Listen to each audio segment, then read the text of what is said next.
My fellow South Africans, welcome to lockdown level 3-ish, where you can booze to your heart's content and stay out till 11 p.m. Beach bans are so last week.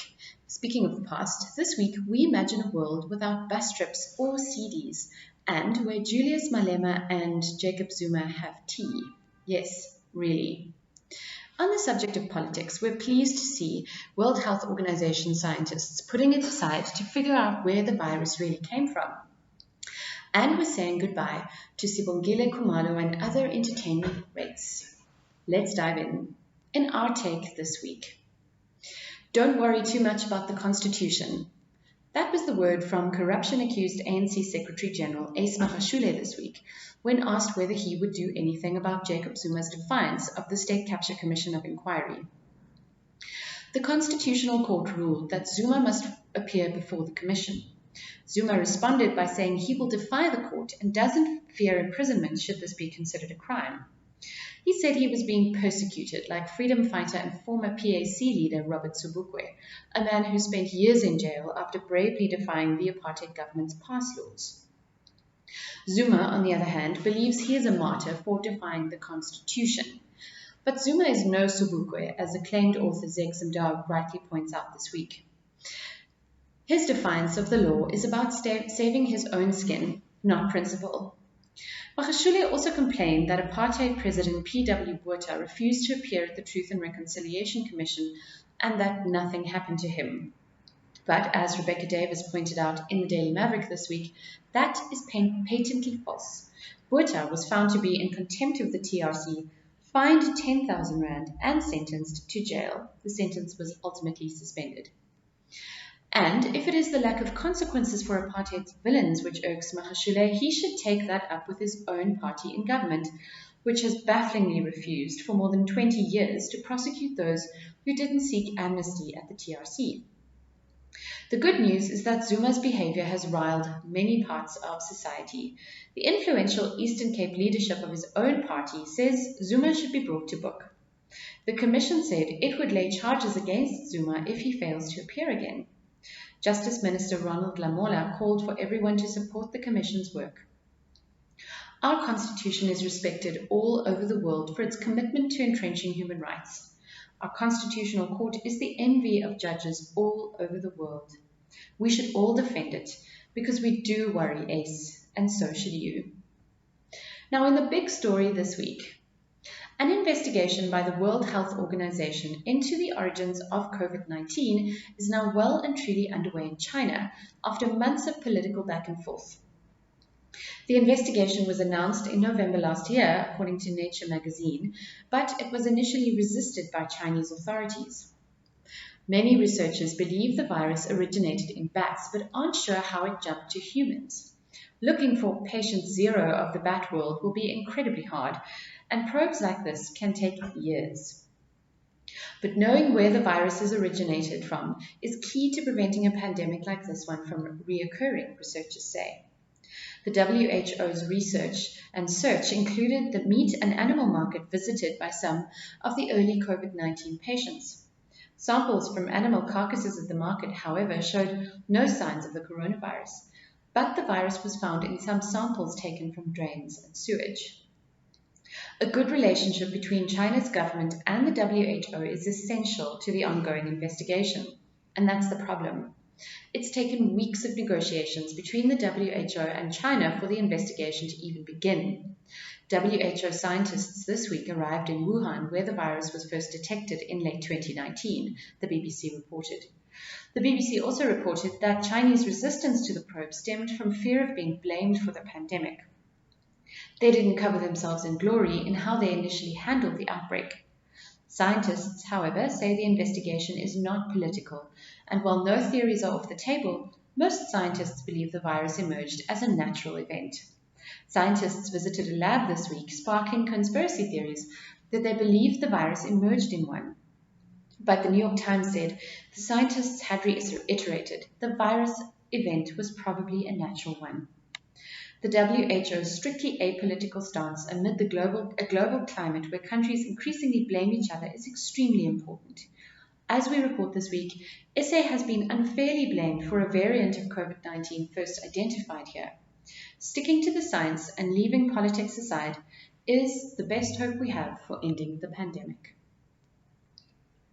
Now, is there any South African who doesn't know the smell of KFC wafting down the rows of seats on a long-haul bus trip, the quiet hum of the engine, the beautiful SA vistas, and the excitement of seeing a faraway family member? If those trips were taken on a Greyhound or City Liner bus, take a moment. Business Day reports these companies will close on 14 February. Unions say over 680 workers will lose their jobs. The bus services said they'd been hit hard by COVID given the lockdowns and the resulting downturn in tourism. We were equally nostalgic when we heard that Musica was also closing its doors, taking us back to the rustle of a freshly opened CD case, or checking out a new release at the listening stations while our parents did the grocery shopping. Even the movies are in trouble. Ster-Kinekor said it would enter voluntary business rescue as it continues to suffer thanks to the pandemic. It's a video killed the radio star moment for these businesses. We hope it will lead to innovation in these sectors and not just more job losses. Now, South African exceptionalism can get a little tiring, but it is genuinely hard to think of any other country where politicians from across the ideological divide can casually plan tea parties with each other via Twitter. This week, Economic Freedom Fighters leader Julius Malema tweeted, at President J.Z. Zuma, "Can we please have tea urgently?" His potential date is, of course, President Jacob Zuma, who is threatening to defy a constitutional court ruling compelling him to appear before the State Capture Commission of Inquiry. Zuma obviously likes tea, or Malema, or both, so he responded with a warm invitation to his Nkandla homestead. We'd love to be a fly on the wall, as would veteran journalist Sophie Mokoena, who wasted no time asking, "Is the media allowed?" Malema's reply, "Nope." Then former DA leader Mmusi Maimane scampered in from stage left, sharing a photo that made it look like he was grimacing at Malema's original tweet. There's a lot to grimace about, as Maimane's tweet made clear, but it is pretty good to know that our politicians still favour tea at dusk rather than guns drawn at dawn, for now. Amazon founder Jeff Bezos is stepping down from his role as the company's CEO to make more time for outside projects and practicing his backstroke in his Scrooge McDuck-like vault of gold. Okay, we made the last part up, probably, but he is the richest person on earth, again, after local boykie Elon Musk overtook him briefly last month. With a net worth of 3 trillion rand, according to Forbes, Bezos earns over 30,000 rand a second. The 57-year-old entrepreneur will transition to the role of executive chair. Andy Jassy, current head of the company's lucrative cloud service, takes over as CEO. With online shopping taking off during COVID, Amazon has posted incredible results recently, but it's been criticized for paying its workers badly, and its warehouse working conditions leave much to be desired. Amazon's workers protested late last year over allegedly inadequate safety measures during COVID, and the company was fined millions for allegedly not giving its drivers their tips. Bezos is the only one of the top 5 billionaires in the world who has refused to sign the Giving Pledge, an initiative created by Bill Gates and Warren Buffett that encourages wealthy people to give away a majority of their wealth. Ad spots for the US's biggest televised sporting event, the Super Bowl, are extremely valuable. Companies stand to reach millions of eyeballs as viewers tune in to see the likes of Beyoncé or Justin Timberlake perform. Oh, and there's the American version of rugby on too. Now, US beer company Budweiser's quirky ads are a Super Bowl staple, but this year, Budweiser's parent company AB InBev will donate some of its ad budget to NPO's countering COVID-19 vaccine skepticism. That includes the 83 million rand it would have spent on the coveted ad slot. Meanwhile, everyone's favorite country singer Dolly Parton, who donated millions to finding a COVID-19 vaccine, said she won't jump the line to get one. Like the classy icon she is, she said she'll wait in line just like everyone else. Closer to home, sort of, SA-born businessman Johan Rupert got his shot in Switzerland recently. He faced backlash for skipping the queue, but said it was all for a good cause, showing the public that the vaccine is safe.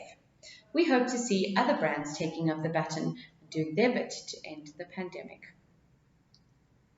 Now, with all the misinformation and conspiracy out there of vaccines and their effectiveness, we must rely on mainstream publications to give us the facts.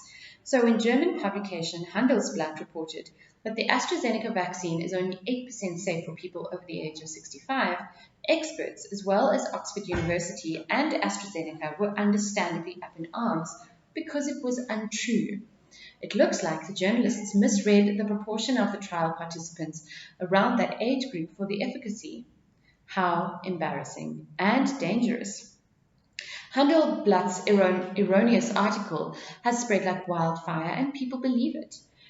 What the report and other public information actually said was that the vaccine has the same effectiveness for older people as it does for the younger population. South Africa is popping up in international news for all the wrong reasons. The so-called South African variant of COVID-19. But is it fair to associate us negatively with this variant?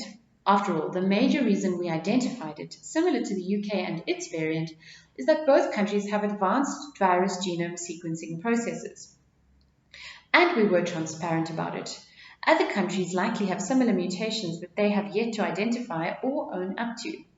And while the variant is thought to have originated in South Africa, there is a chance this could have been via someone from another country who later entered SA, according to world-renowned SA infectious diseases specialist Professor Salim Abdul Karim. After all, the variant has now been found in over 30 countries. Now, if only the scientists would find a better name than the South African variant, we can lose the South African misnomer once and for all. Now, is Jay-Z investing in local rugby? You heard right. The Sharks have just become the hippest local team, following interest from the international rap icon, aka Beyonce's husband. Now, Rock Nation Sports purchased a minority stake in the Sharks.